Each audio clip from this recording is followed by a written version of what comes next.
So mga katambayan, andito po pala tayo sa munting backyard po ng ating kaibigan na si Sir Roswin. At ano niya po tayo dito sa kanya mga alaga po. Itor niya po tayo sa kanya mga alaga, kung ano po yung mga alaga niya po ng mga manok. Sir, ano po pala yung mga alaga po natin dito, sir? IBA, Island of Silkies. Silkies. So yan lang yung mga alaga mo, sir, na Rhode Island Red, Hubbard at saka ito yung ano natin, sir. Black Castolorp. So, mga ilan po yung Black Castolorp mo na inalagaan dito sa yung mga inahin mo ngayon? Anim ka inahin, 2 ka katlokan. So, bali, ilang taon ka na palang nag-aalaga, sir, o buwan pa lang po? 1 year pa lang. 1 year pa lang. So, si sir po pala, mga katambayan, ay isang ka, sir?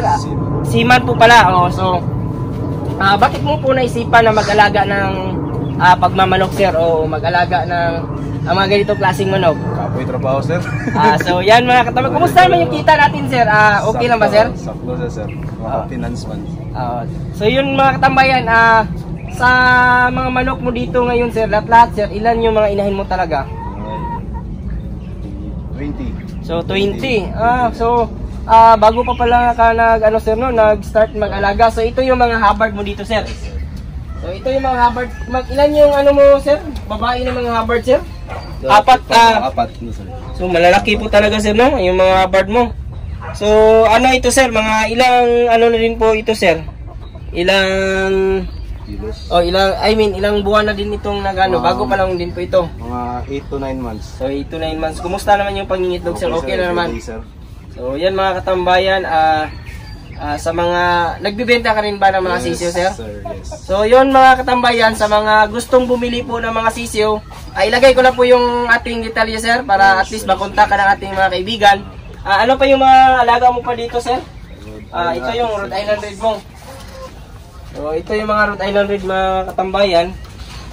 Bali ka lang pala nag-start, sir, no? Kunti pa lang yung nag-start na startan mo talaga dito. Buhay lang ang tanya na hiligan. So, ano yung start mo, sir? Sisiyo o RTL na? So, sisiyo pa lang pala. So, mga katambayan, yung iba nating manok, ano naman po ito, sir? Chinese Silkies. Chinese Silkies. Kumusta naman yung kita ng mga ganito, sir? Okay, sir.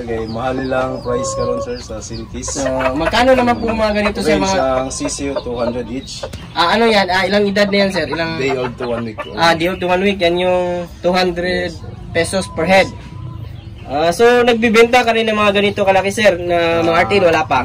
So, ito na yung 2. So, meron din pala dito mga katambayan, no, na So, maliit lang pala yung, mo, sir, no, area mo talaga, sir, no, kung tutusin, nasa mga, hindi to abot ng, 50 square meter, no?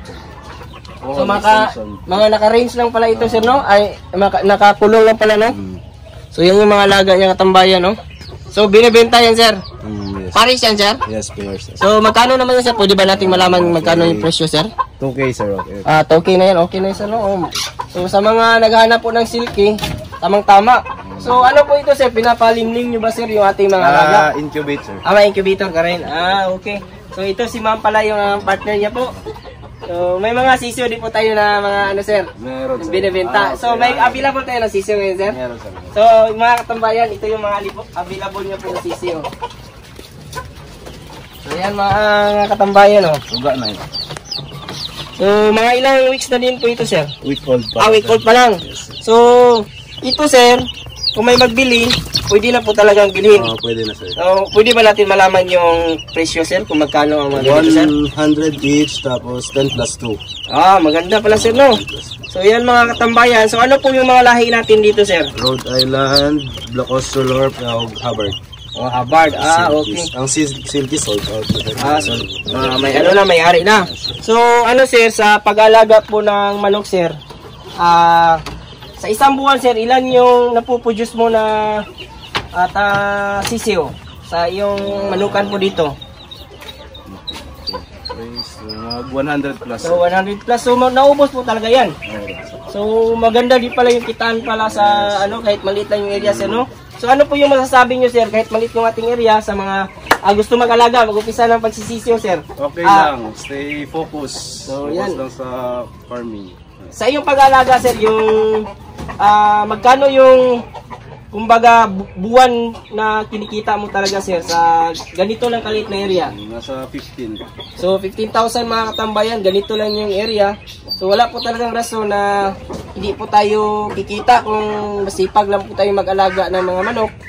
Kasi nga kung tutusin, maubos mo talaga lahat sir, no? Oo, sir. So, Lakas ang sales ng heritage. So may plano ka pang mag-expand nito sir? Yes, sir. So yan mga katambayan. Soon. Yan mga katambayan, kasi nga kung tutusin si sir ay ano pala, ano siya, seaman. So na ano niya din po, nakahiligan niyo din pa yung pag-alaga ng manok sir. So, maganda yung mga may mga malalaki ka rin dito sir na mga manok. Ari na lang, sir. Kaya kaso bibili na breeder. Gagawin ng breeder. First, collection. First pa lang pala to ma'am, no? So itong mga katambayan, bago lang kasi na. Nagagan ni sila 60 plus na. So naubos din. So bago pa lang nag-alaga ka pala sir, no? So ano talaga, maganda yung ano. So ikaw lang din nagawa ng mga kulungan dito sir? Kuya ni partner. Okay. So yan mga katambay, yung mga alaga. Yan pa kunti lang pala pagtutusin mo, no? So yung incubator mo dito, may mga pato ka rin dito sir? Kay Papang. Binibenta rin. So may mga pato dito mga alaga ng tambayan. Pag may magbili, binta. Ito. Maganda rin po. Madali lang yung mga pato ba, magdami. So malaki-laki din pala yung area mo sir kung tutuusin na mag-expand ka sir, no? So mga ano pala talaga yung start mo talaga dito sir, sisiyo lang po talaga. Sisiyo, para hands-on sa pagpalaki. Yun nga no, kasi kung sisiyo yung bibilhin nyo po, malalaman po talaga natin yung stage kung paano mag-alaga. Yung mga marami ka may counter ba, para kung may sisiyo na mapisa, at least alam mo na kasi sisiyo yung inupisan mo, di ba? Maganda pala. Mabuhi dito mabuhay ang mga sisiyo na naglaki. So yung mga Hubbard natin sir, magkano yung sisiyo niya po? Ganon din yung presyo. 100 per head ang 1 day to 1 week. So 10 plus 2. 10 plus 2, maganda pala. So ito yung mga anong sir, no? Saan mo nakuha to sir? Kay Sir Charles, tapos kay Sir Jiban ng ano. Kay Sir Jivan. Yung Hubbard. Yan yung Hubbard pala, oh. So, 6 to 7 sa kanya din kilos. yan, galing. So, ano kasi, naka-vlog din po tayo kay Sir Jivan sa area niya. Kakilala pala sir, no? Piling roof. Yan. Sa kanya din to. Mga Black Astolorp. So, maganda talaga, oh. So, sa isang ano pala sir, sa lahat ng yung mga inahin dito, ilan po yung baga, nakukulikta nyo po na itlog sa isang araw? Minimum 5. So, okay na pala, no? Kung tutusin, kasi nga, kakaumpisa pa lang nito mga itlog, sir. Mga 3 months na. 3 months na. So, 3 months na din pong kumikita ka rin sa pagsisisiw. So, ano talaga, maganda yung ano na ganito, no? Lalo na pag madami yung alaga mong mga katambayan. Kasi nga, yung atin lang, o kahit sino mga siguro breeders na napuntahan ko, nabibenta talaga yung sisiw, sir, no? Hindi ka rin nagbibenta ng mga malalaki, sir? Hindi pa, sir. So yun mga katambay. Plano pa expand. Expand nila sa. So yan yung gagawin mong ano, no?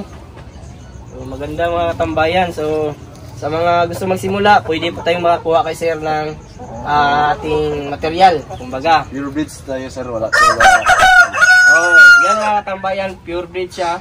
Rhode Island Red, Black Astolorp at saka Hubbard. Meron din pong silky. So, sana po ay na-inspire po kayo na kwento po ng ating kaibigan po na nagsimula. Bago pa po nagsimula, pero talagang may pera po talaga ang pagmamanok, sir, sa iyong, para sa iyo, sir. Kayatin mo yung ating mga manunod. Nadyan, sir. Kaya makasustain siya sa financial. Katabang-tabang yun siya, sir.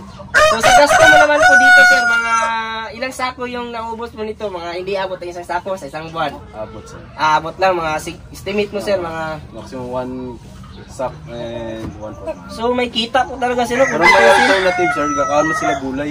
May gulay ka rin na binibigay. So yan mga katambayan. Siyempre man, punta ka lang palengke. Hingi ka lang doon. Okay. So yung mga makatipid din, meron din po tayong pang merienda ng mga gulay. Madami din naman yung sa libre pang kunin. So maganda yung mga Hubbard nyo. So yan lang muna ngayong araw mga katambayan, at sana po may nakuha po kayong konting idea at na-inspire po kayo sa kwento po ng ating kaibigan po na si Sir Roswin ibibigay ko lang yung detalye po sa comment section o ilagay ko lang din po sa screen para makontak niyo po si Sir. Jensen area lang tayo, Sir, no? Yes po. Naka-deliver ka rin ba ng malayo, Sir? Depende, sir. Depende lang. Pero kung Jensen area, kayo yung naka-deliver talaga.